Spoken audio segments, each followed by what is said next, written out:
They're fleeing their cars on the highway currently. It looks a lot in many ways like Los Angeles did a couple of months ago.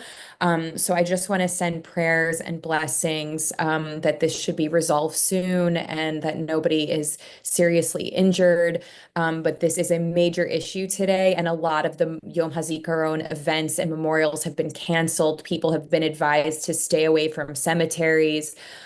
So it's really a serious situation over there, and there are some pretty startling videos. So, as Angelinos who know what it's like to live in a fire town, we just want to send our blessings and prayers over there.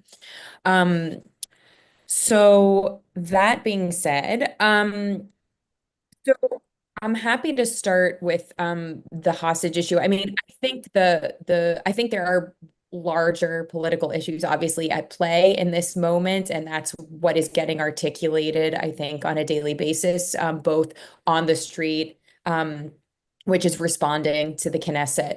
Um, but you know, I have to be honest, I don't put too much stock in polls. I remember the polling in America ahead of the 2016 election, and things have really never been the same since. So I don't put too much confidence in polls. I think what we're seeing is what we've been seeing for a while now in Israel, which is that there is a real divide in the country, and that approach extends in every direction. And we can talk more specifically about that with respect to the hostages and the war and Hamas. I think the first thing to say is that people are just exhausted. I mean, war, it's not easy to be a country at war. You can't get used to rockets and having to run into shelter. You can't get used to the body bags coming out of Gaza, and you can't get used to the number of funerals that people are going through. Every person in Israel has been touched by October 7th and the ensuing war. And I think there is a collective trauma that has happened there without a shadow of a doubt.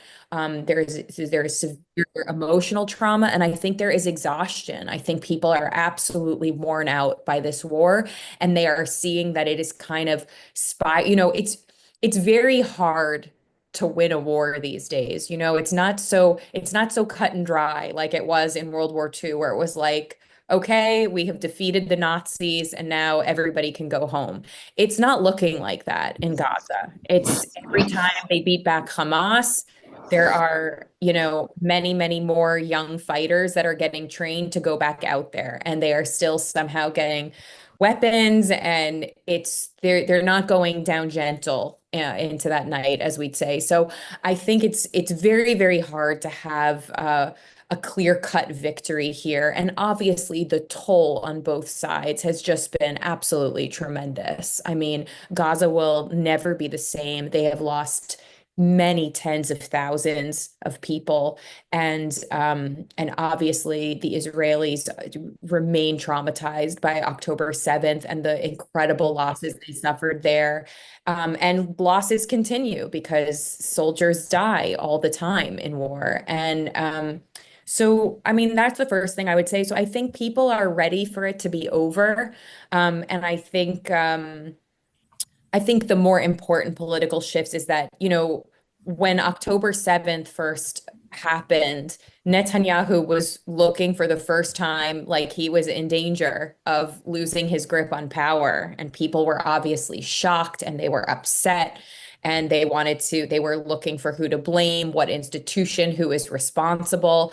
And as he tends to do, he did not take responsibility for the epic fail on October 7th. And even as his polling dropped and we saw all kinds of anger at him and disappointment, he just kept going, one foot in front of the other. And now, a year and a half-ish later, he's got as firm a grip on power as one could have.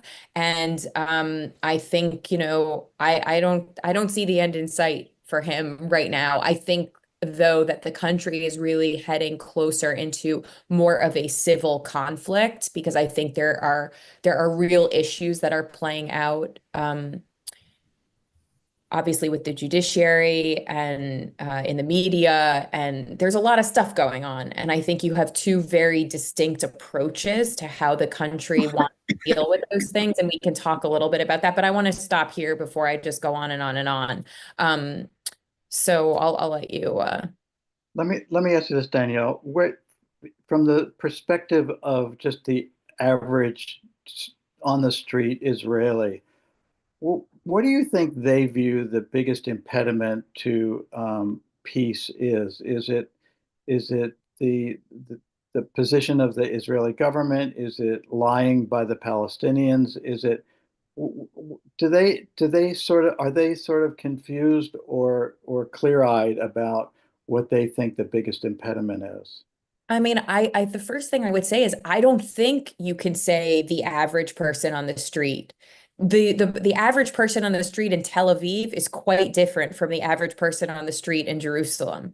So there isn't consensus there. I mean, I think by and large in Tel Aviv, you have the like liberal, classic Ashkenazi elite that are still the majority in Tel Aviv, and they are for liberal democracy and for secularism. And I think they were classically the party that was more in alignment with wanting peace and a two-state solution. Although I think that has changed. I think some of the more, I mean, the country is, I think at post October 7th, everybody moved a little bit to the right. But that being said, there's a huge difference between the person on the street in Tel Aviv that thinks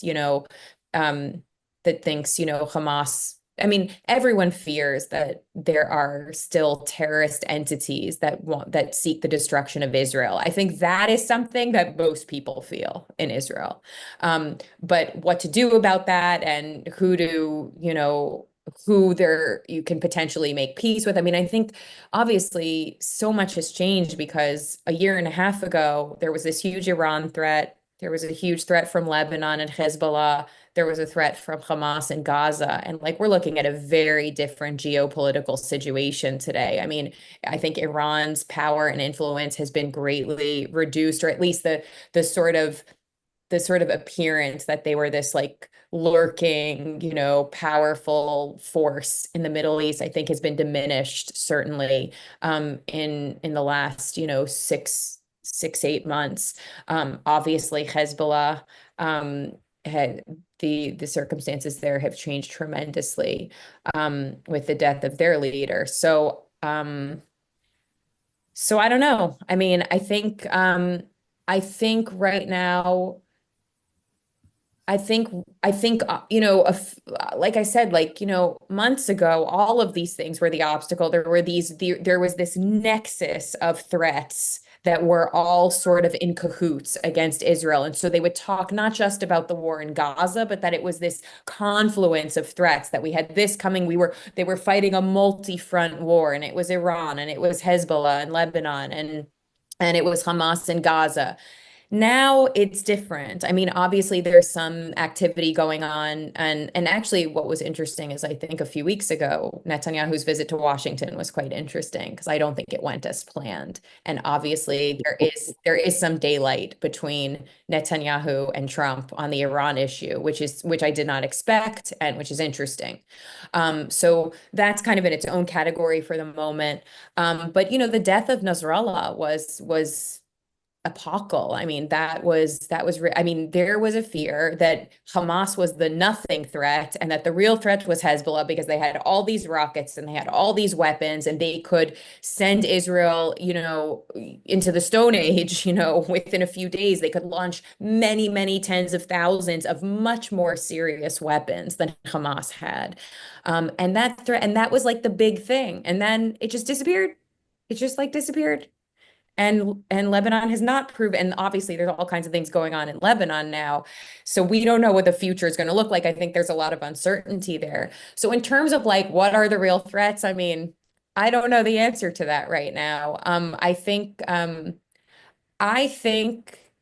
as is true at many times in Jewish history, we always face the threat of anti-Semitism, which is like the person from the outside that wants to destroy us. And we also face internecine threats, which is we don't see eye to eye on how to be in the world. And this has been true throughout Jewish history. There's record of this in the Torah. I mean, the destruction of the temple was attributed to Sinat Hinam, baseless hatred, and very much conflict amongst Jews.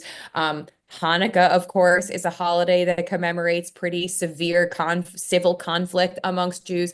And I think we are seeing that today. And it's playing out more on the level of who's in power in Israel, who controls the most important institutions in the country. But a civil conflict, it absolutely is. And I mean, some commentators and journalists are very, are just like, sounding the alarms about this, that it could get really bad and that like the future character of Israel is at stake.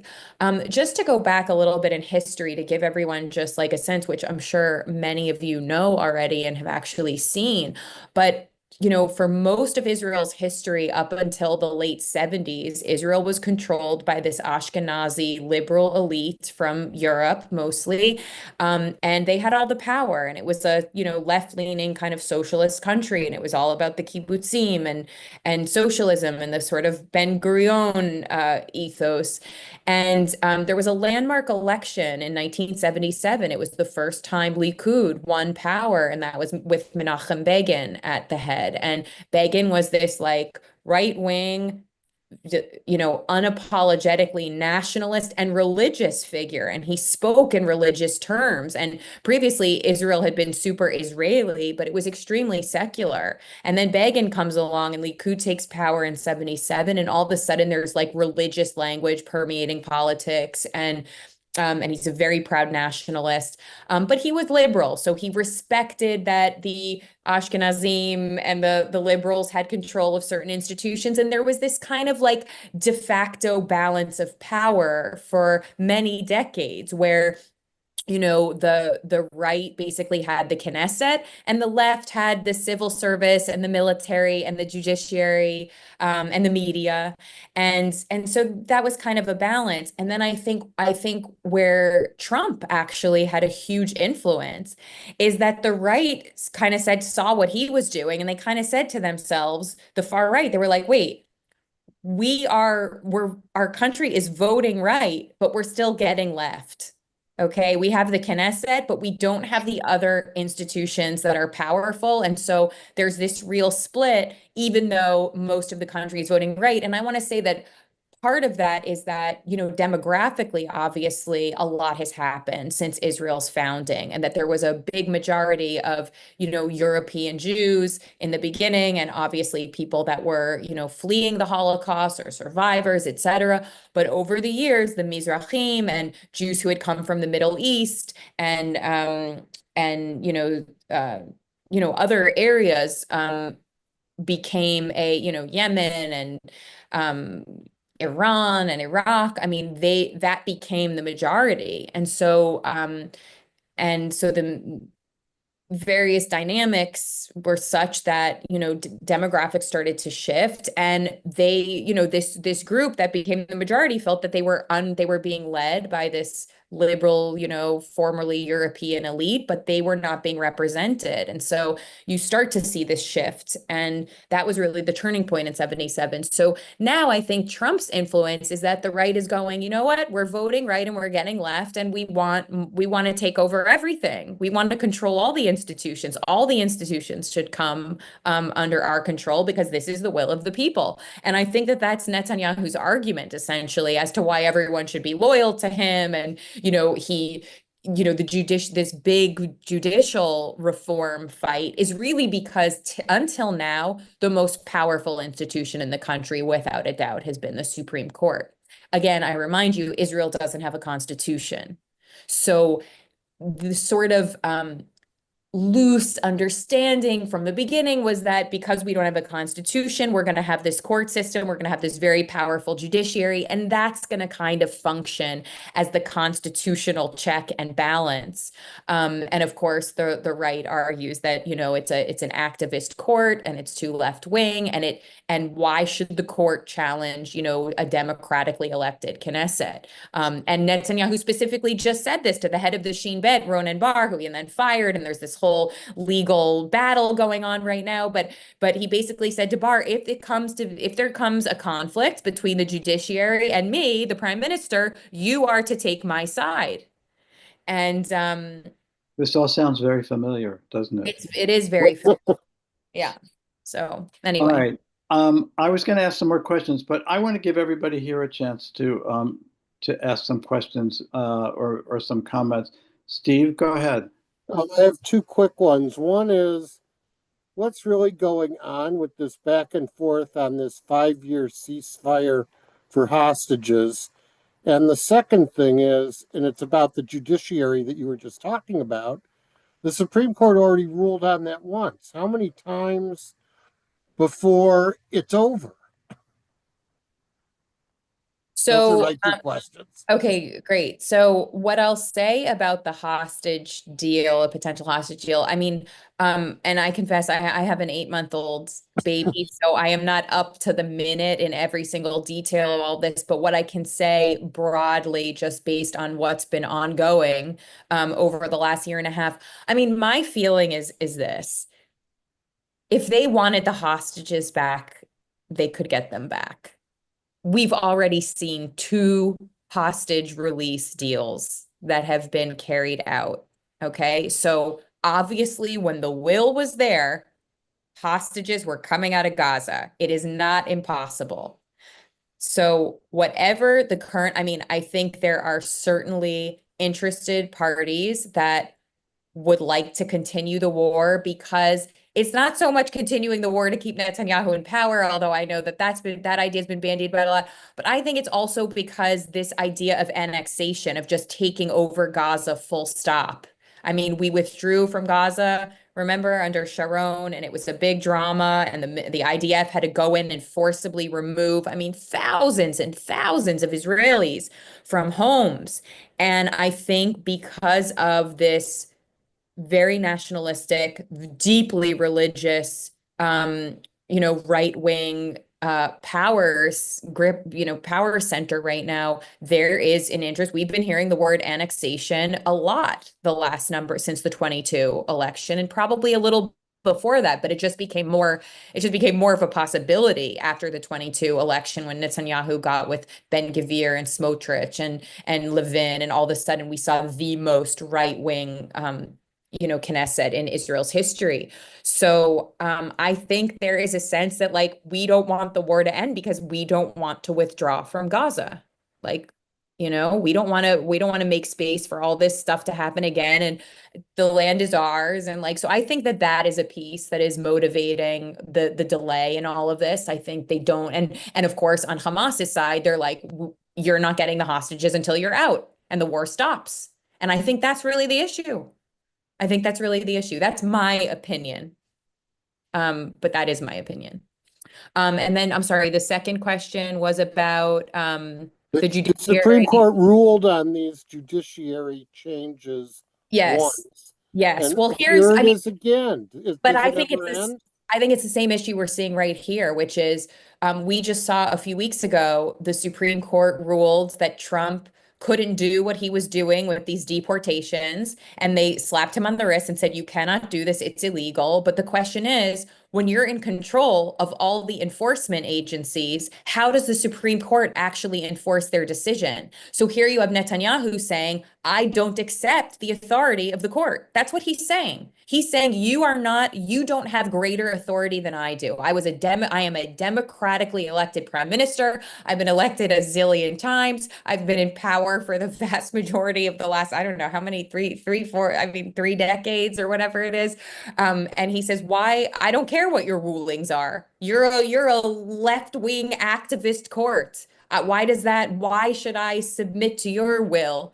And this is a constitutional crisis. We are kind of having a constitutional crisis because the courts that are the only check on an executive branch and that has all the power right now. Okay, they've got both houses of Congress and and obviously the White House, and so the judiciary is the only thing. But when the White House controls the enforcement agencies, the Supreme Court doesn't have a lot to stand on except saying you can't do that. Okay, so until maybe, the House, if the House, goes blue again, maybe the House can use some leverage to get Trump to, back down on certain things or get him to do this or that.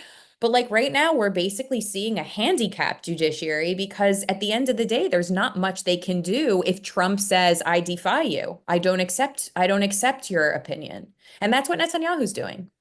I actually think it's not quite that bad, and we have marshals, and the court could ultimately do things that they're obviously very reluctant to do. But I do think it's not quite as bad as you portray it.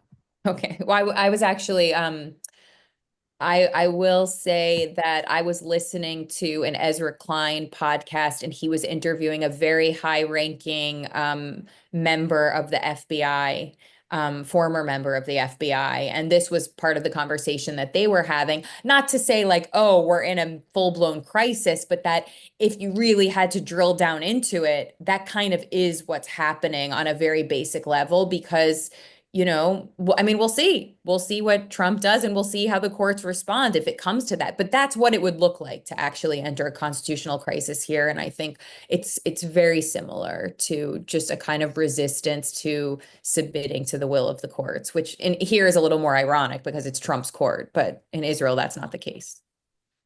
Penina, you have a question? You're on mute.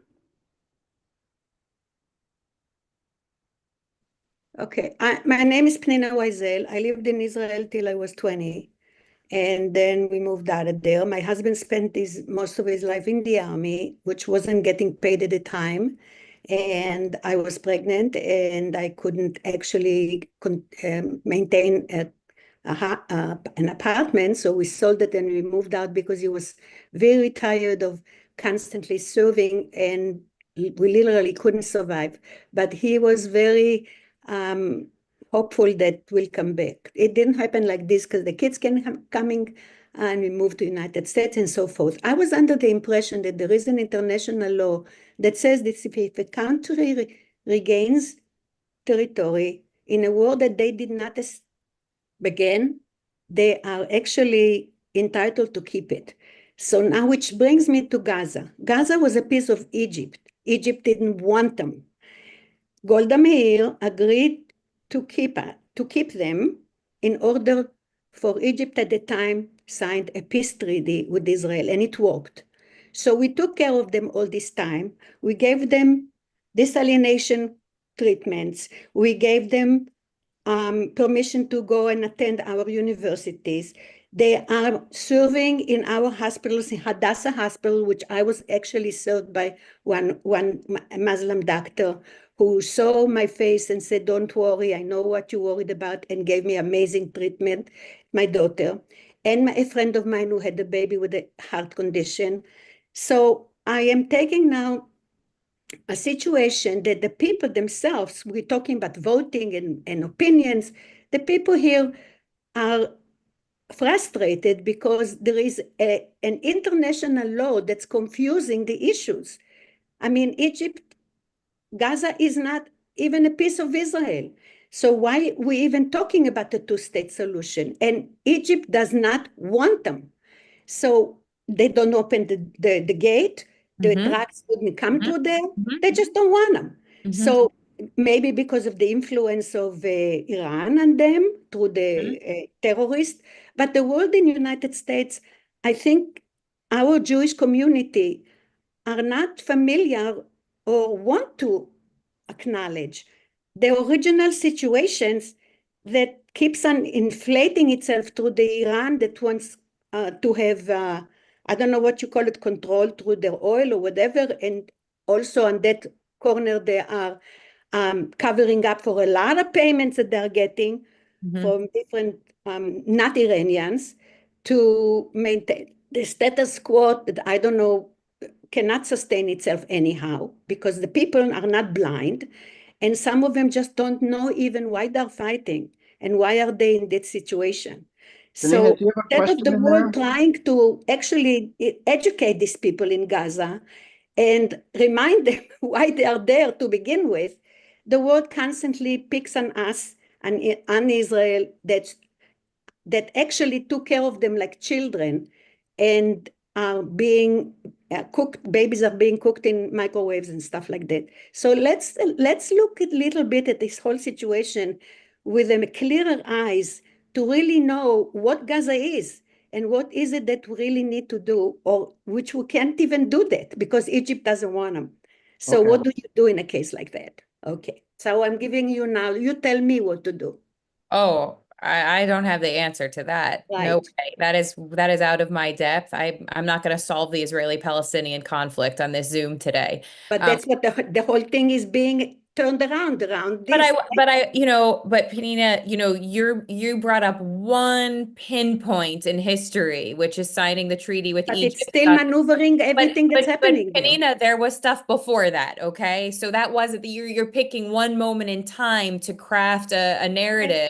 And Well, that's one moment into, as we know, the history is very complex. There's a lot of different points of history. And by the way, I always say it doesn't start with the Palestinian-Israeli conflict. It goes back to the ancient so biblical, instead okay, of trying to solve it, let's educate the okay, common people. I'm with Nobody you. bothers to I'm Okay. educate them. No, I'm with you on that 100%, and I am not going to pretend to have the answers. I think there have been, I mean, this is a very confounding situation because there have been, as we all know, there have been many, many, many very smart people over many, many decades that have been trying to solve these problems, and they have been unsuccessful. So, and that's part of what So is. we are not going to be able to solve it if they didn't. So No, to we're not think that here. we can We're give not here. opinions today, Anina, it's we're not very, here. very unproductive. But Just we're not. not productive. Okay, but why are you on the Zoom then if you don't think it's productive to have a conversation? Well, because the conversation confuses people unless the conversation will include facts that the people don't know and now they maybe know about it. Okay. Does someone actually have a question? Come on.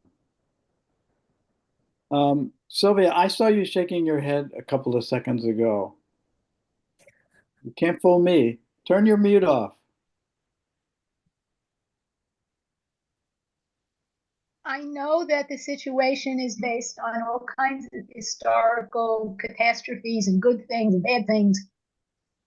I don't think it's helpful to start talking about what used to be and what could be. I think what needs to happen is that the Israelis, in the person of Mr. Netanyahu, have to start seeing Palestinians as human beings. I know I've They said do. They do. They go to our universities. Wait, They wait. participate in, they work Janina, in the hotels. Hey, They get permission to come in and Janina, everything. Panina, They let, do. let someone Janina, else I'm have a going to chance. mute you if you don't let somebody else have their say. Go ahead, Sylvia, right. please. Um, the Palestinians see the Israelis as monsters. The Israelis see the Palestinians as something less than human. And as long as that continues, nothing is going to get solved. The far-right Israelis want to take over Gaza because they want to take over Gaza. They also want to completely annex the West Bank, and their long-term goal is to get every Palestinian anywhere in the area somewhere else, which is certainly not productive and isn't going to happen. But as long as those are their goals, there can't be any kind of stability.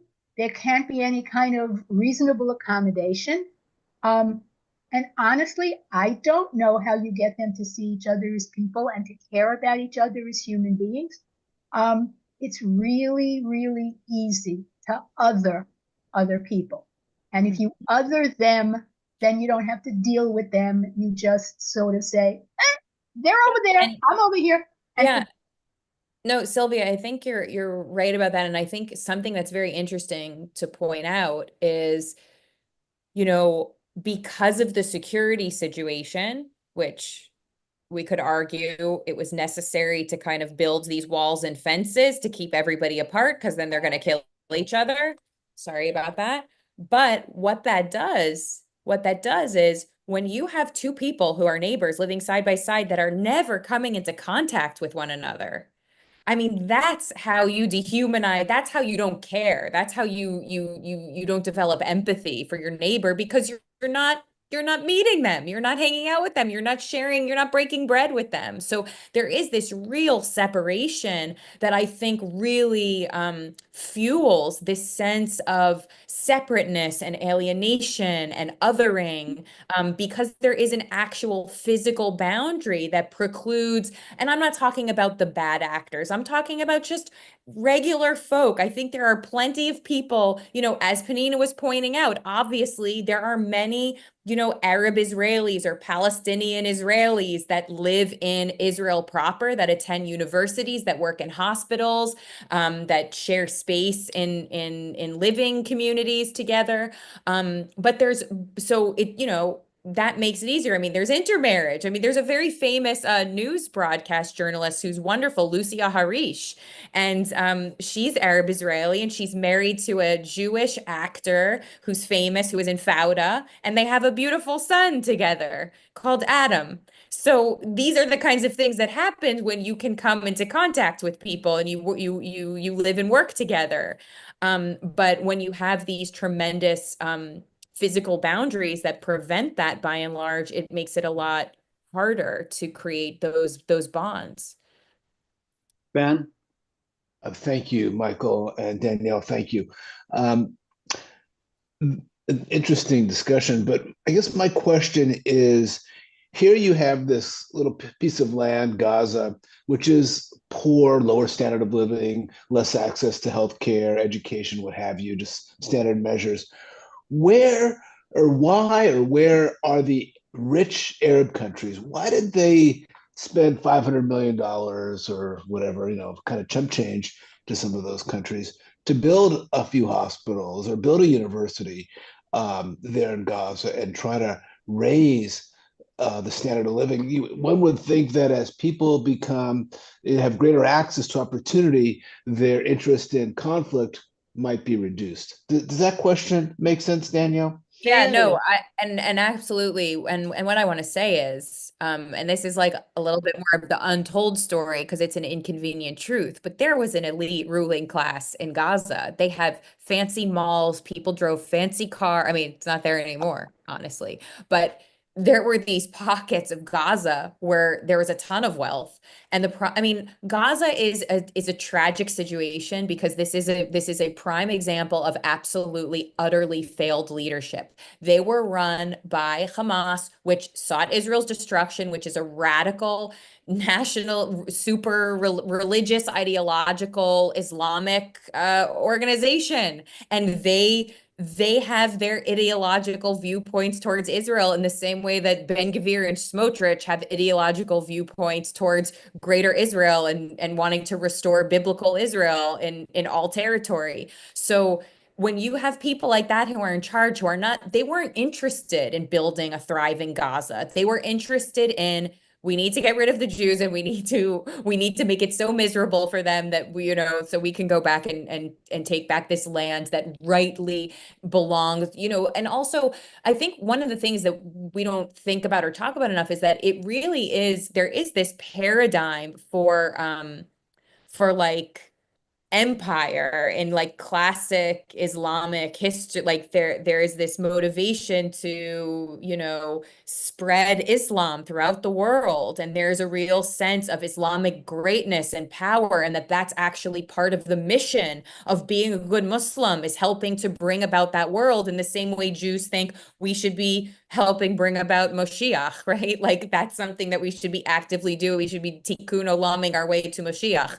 So quite different approaches, but Jews are not, we're not looking to expand our territory and create, the giant, we're not looking to take over the Middle East. But I think when it comes to sort of Islamic history, there is a real sense that there was a great Islamic empire and that is no more. And and this little Israel is such a thorn in our side, it shouldn't be there. And we can unite all these, Muslim countries together. And so, these things stretch way back. That's why, as Sylvia was saying, like sometimes it's not useful to look back because like we have to deal with the now, and like there is something to that where like tachlis now we have to figure out like how are we gonna solve this right now? How are we gonna make this a more livable, healthy situation for two populations that have to coexist together? And then there's all these like historical strands that are motivated by history and politics and religion, and there's a lot that goes into it, and that's why these problems are not easy to solve. And I think unfortunately for certain factions of Israelis, the Palestinian population is not going away. You're not going to, but we have seen these incredible new opportunities and growth situations happening where there have been partnerships and relationships established with the Gulf states that for so many years they were understood. There really is no Arab-Israeli conflict anymore because Israel has relationships with a lot of Arab countries. It's really the Palestinian-Israeli conflict at this point, and obviously there's Iran, which is different. But the Arab-Israeli conflict, it used to be that all the Arab nations wanted to get rid of Israel. That's not the case anymore. That's really not the case. So, I mean, it's complicated, but Michael, do you have any thoughts? I want to hear from anybody else who has some questions. Okay. Anybody? Come on. You've all thought about this stuff. Joanne? You're on mute. Got it. So Gaza is basically rubble these days. I don't think there's much standing there, and I'm trying to figure out why Netanyahu keeps bombing them and killing people.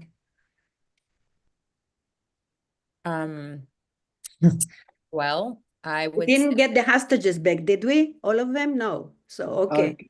So sit there and say, oh, you are a good Nina, boy. can you let Danielle take a whack at this, please? If you don't. no, yeah. I think you're right. I think Gaza is pretty much rubble at this point, and But Hamas, it may not be.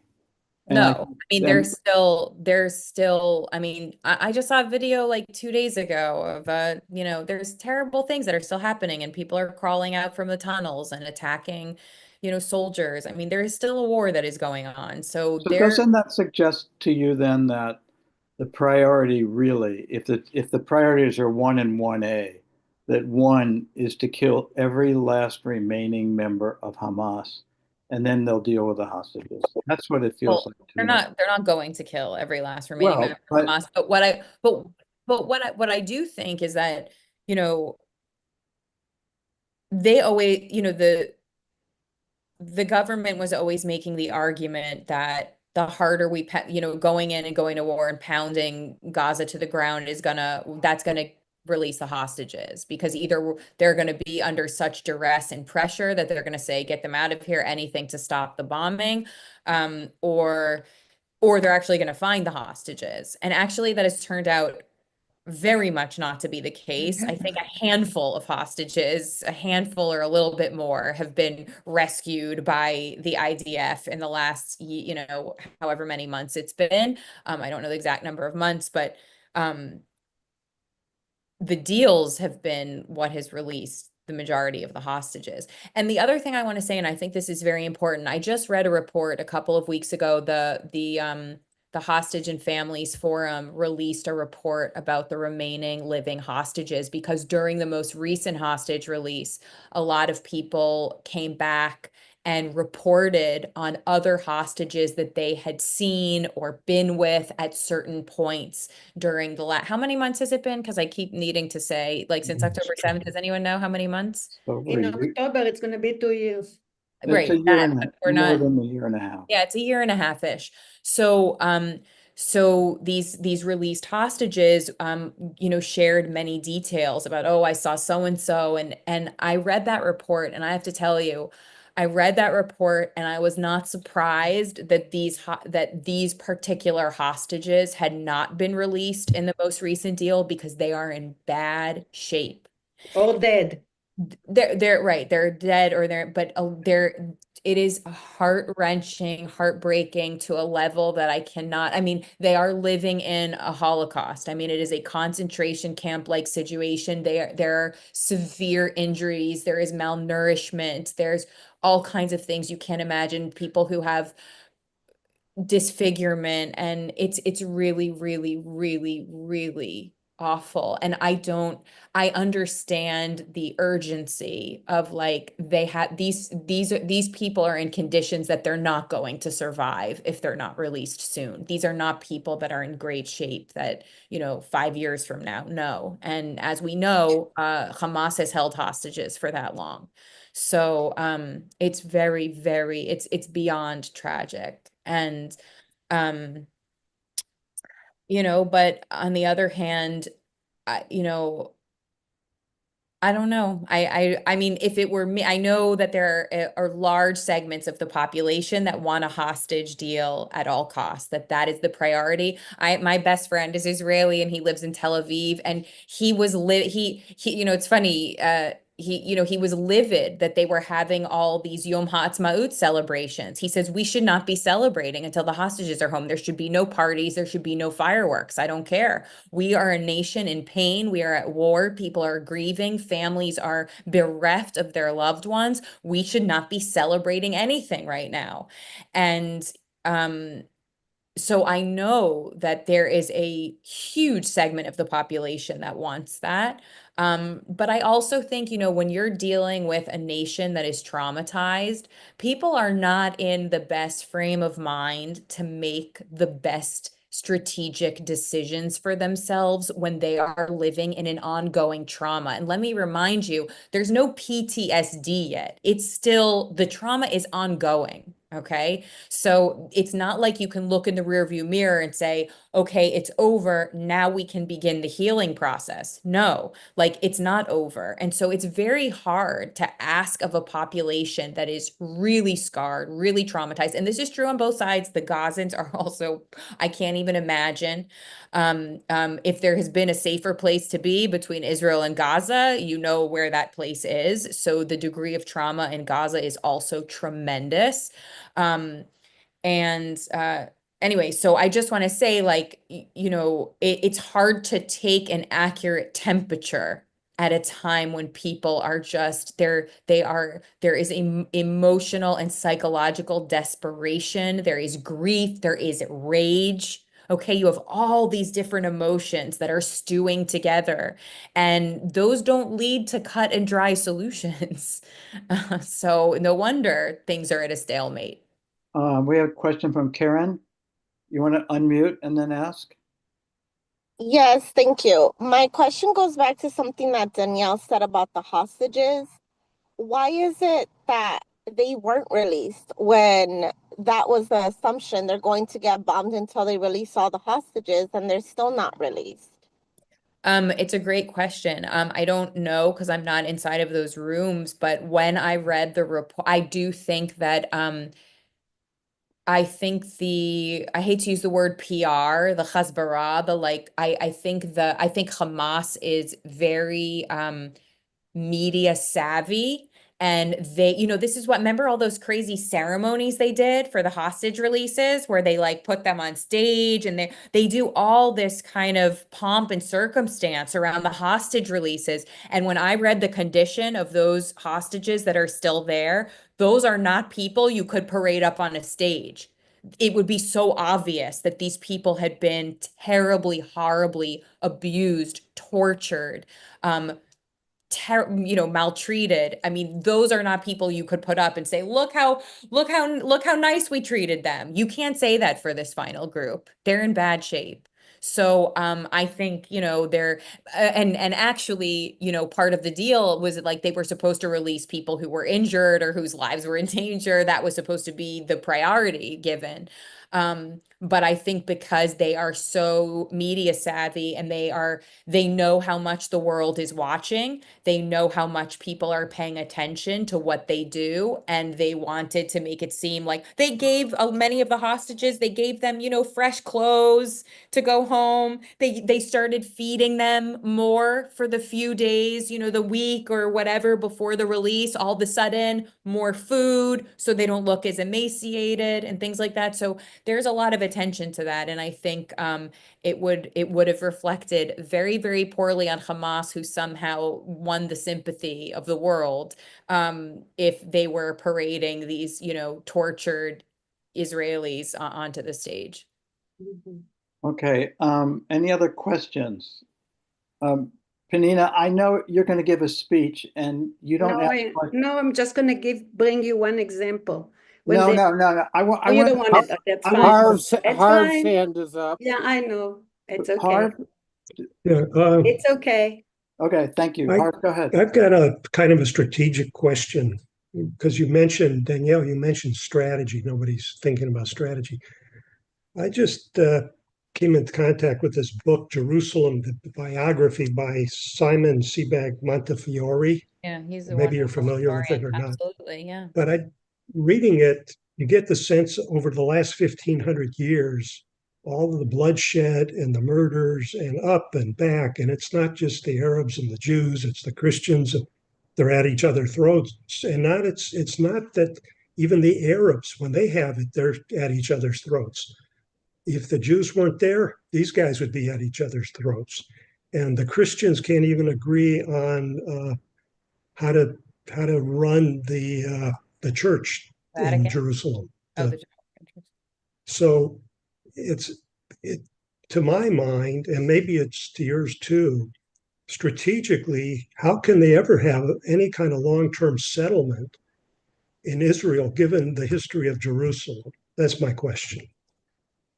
I think that we have to have some humility when we think about long-term settlements and solutions, because as we know, history is so fluid and complex and things are changing all the time. There's no such thing as permanent anything, okay? Like we're human and we live and then we die. Like our lives are impermanent, and so are the conditions of the world, and so are periods of history. And I think, what's so fascinating is like there have been, two other times in history when the Jews have been in control of Jerusalem, and it never really lasted that long, because the story of Israel, and this is why it's such a fascinating archaeological study, is because the story of that land is like one group coming in, settling, building things. The next group comes in, kills them, razes everything to the ground, builds on top of it. Then the next group comes in, like on and on and on and on, through the ages.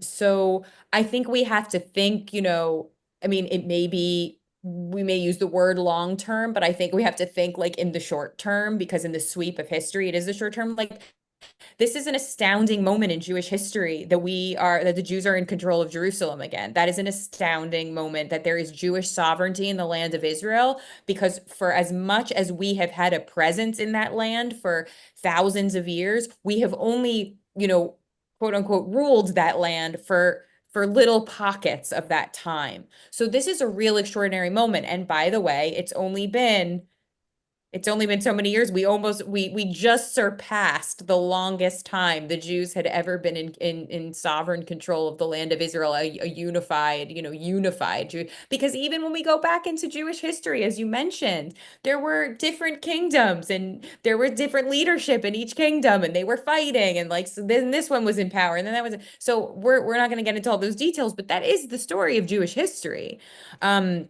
And we also have this unique moment because of this incredibly dynamic, diverse, important, influential, and powerful Jewish diaspora in the United States of America. That's also unique in Jewish history, that there are, in a sense, two Jewish strongholds in the world.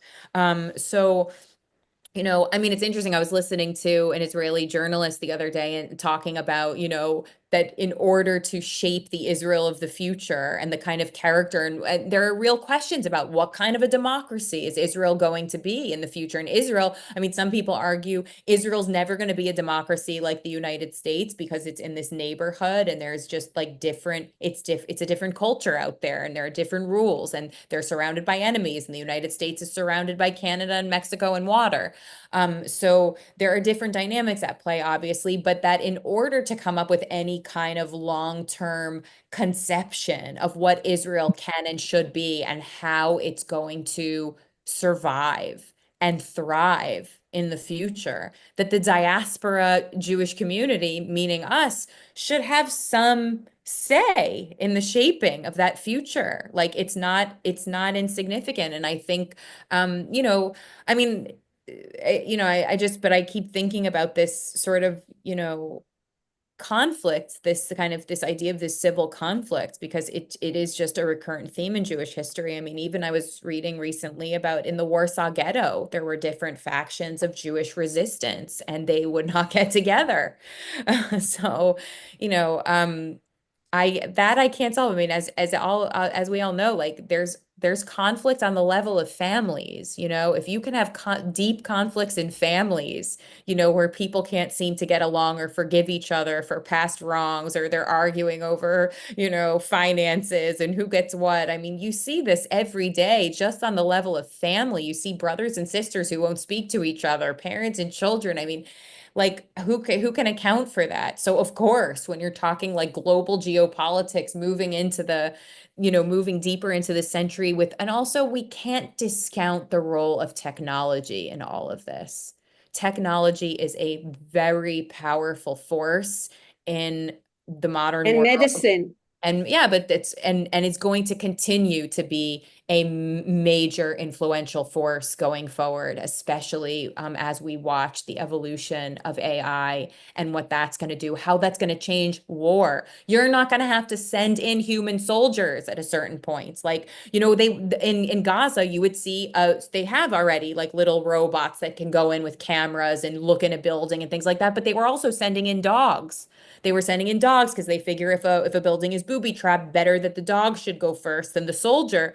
That's going to be a moot point very, very soon, because you're going to have technology that is going to completely refashion the way that we engage in conflict. So I think that's an important thing to keep in mind, and that's also going to influence global geopolitics to a tremendous degree. And anyway, we talk a lot about the U.S. and China now, so the world is going to take a very curious and unexpected form. I don't know what the world is going to look like going forward, let alone what Israel is going to look like. But I think, and I will give Netanyahu credit for this. Netanyahu was the one really that said, we live in this dangerous neighborhood. And the only way we're going to survive here is if we have a strong military. And the only way we're going to be able to support a strong military is if we're a rich country. So he really opened up the markets, and like startup Israel is in large part because Netanyahu created policies that opened it up to really become a global powerhouse in terms of its economy and its technology, its innovation. So I will give credit where credit is due, and he definitely had a hand in that. And it's been to Israel's benefit. It's been absolutely to Israel's benefit. And so, Okay. yeah. We're just about out of time. Danielle, I thank you so much for sharing your thoughts with us. Thank you. Thank you. Thanks for having me. I hope everybody here enjoyed having you. You're getting lots of applause, so that's always sweet. So thank you all for a great conversation. I learned a lot. Thank you. This was fascinating. Good. I'm glad you enjoyed it. And so when we meet in 2 weeks, maybe I'll try to find another guest speaker, maybe not as eloquent as Danielle, but somebody who can shine a light on a different subject. But so thank you, Danielle, for sharing your time with us. And Yes. we Thank really, you. Thank Thank you. you. Thank you. It's my honor and my pleasure. Thank Thanks. you. and I'll see you all in a couple of weeks. Okay. Thanks. Okay. Bye-bye, everybody. Thank you.